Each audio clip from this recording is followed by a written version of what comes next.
آخر اللہ تعالیٰ نے کن پہ بجلی گرائی؟ So this is the day 7 of understanding Quran in the most easiest way travel. تو کل ہم لوگوں نے ڈسکس کیا تھا سورہ البقرہ کا 5th رکوع، اور آج ہم لوگ دیکھیں گے سورہ البقرہ کا 6th رکوع.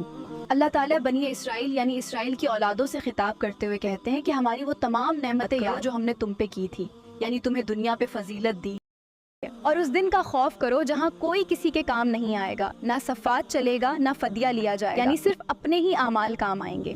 پھر اللہ تعالیٰ کہتے ہیں کہ ہم نے فرعون کے ظلم سے بچایا، وہ تمہیں قتل بھی کرتا تھا اور تمہاری عورتوں کو زندہ رکھتا تھا، اس میں تمہارے لیے امتحان تھا. پھر اللہ تعالیٰ کہتے ہیں ہم نے سمندر کو پھاڑ کے تمہیں بچا لیا اور تمہاری آنکھوں کے سامنے فرعون کے لشکر کو غرق یعنی ڈبا دیا. تمہارے نبی موسیٰ جب 40 راتوں کے لیے چلے گئے تو پیچھے سے تم نے ایک بچڑے کو اپنا معبود بنا لیا. تم نے بہت ظلم کیا، اور جب موسیٰ نے تمہاری طرف سے معافی مانگی تو اللہ نے کہا تم خود کو قتل کر لو صرف توبہ کی شدت کے لیے، اور ایسے اللہ نے تمہیں معاف کر دیا.